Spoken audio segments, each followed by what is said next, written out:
Hello guys, in this video we are going to revise Ind-AS 2 by self-made notes. So let's start the video. So just a second. Yeah.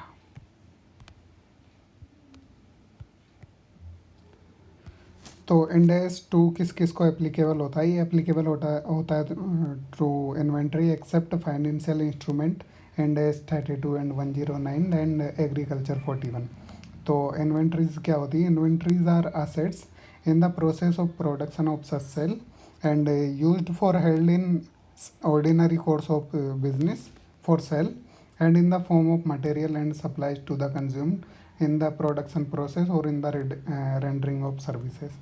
तो जो भी अगर process of production में है तो वो inventory है, अगर वो हेल्ड कर रखी है for sale in ordinary course तो वो इन्वेंट्री है, और मटेरियल के फॉर्म में या किसी और फॉर्म में स्टोर कर रखी है to use in production process और टू रेंडर सर्विस तो वो इन्वेंट्री है.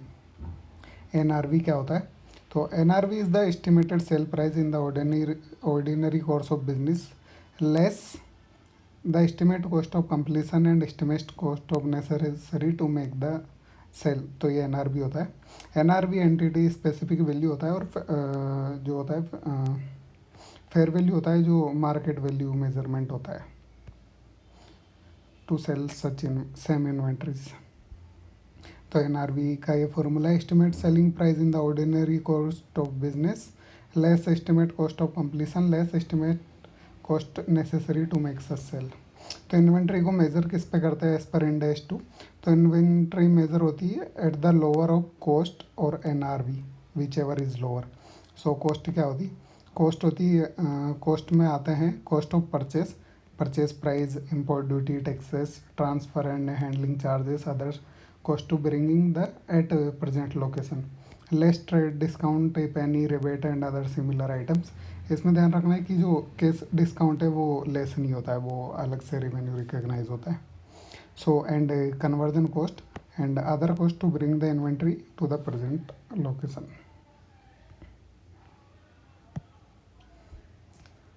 अब देखते हैं अदर कॉस्ट क्या होती है. To bring the inventory at the present location and condition, तो वो भी परचेज प्राइस में आ जाता है. और इसमें एक्सक्लूडिंग क्या क्या होता है? एबनॉर्मल लॉस को एक्सक्लूड करना है कि abnormal amount of waste material, labour and other production cost, तो वो कॉस्ट में नहीं आता है. And storage cost unless those cost are necessary in this production process before further production stage. Unless वो नेसेसरी है तो उसको भी इग्नोर करना है स्टोरेज कॉस्ट को. बात करते हैं फिक्स्ड ओवरहेड की. तो एक कैसे एलोकेशन होता है? अगर actual production and normal capacity of production equal है तो जो भी टोटल फिक्स्ड ओवरहेड है उसको टोटल को ही ले लो. अगर एक्चुअल प्रोडक्शन कम है नॉर्मल प्रोडक्शन से तो जो फिक्स ओवरहेड है उसको नॉर्मल प्रोडक्शन के हिसाब से बांट दो. एंड एक्चुअल प्रोडक्शन ज़्यादा है नॉर्मल प्रोडक्शन से तो जो टोटल ओवरहेड है वही ले लो. एंड अब बात करते हैं जॉइंट प्रोडक्ट और बाई प्रोडक्ट की. When more than one product is produced in the process.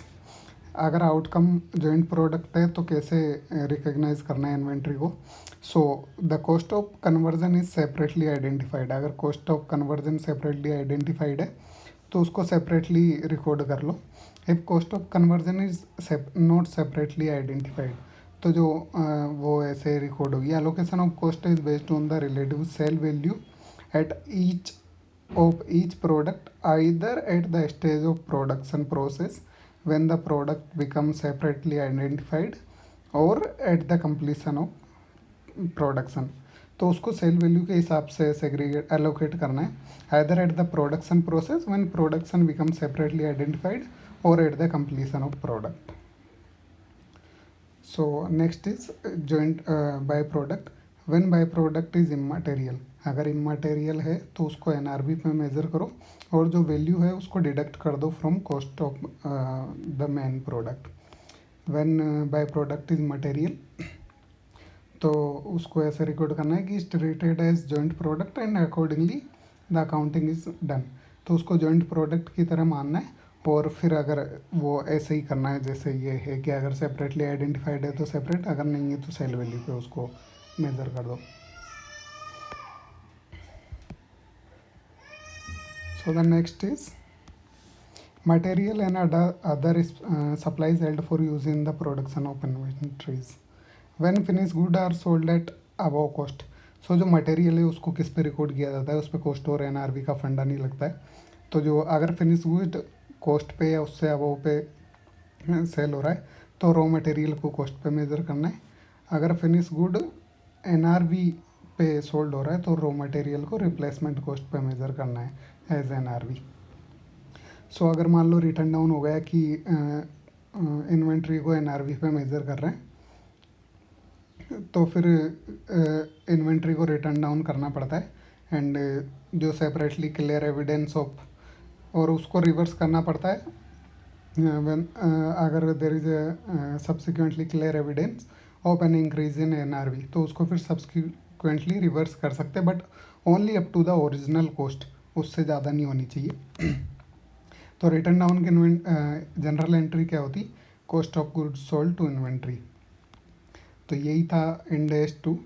Hope you enjoyed the video and subscribe our channel for more videos. Thank you for watching the video.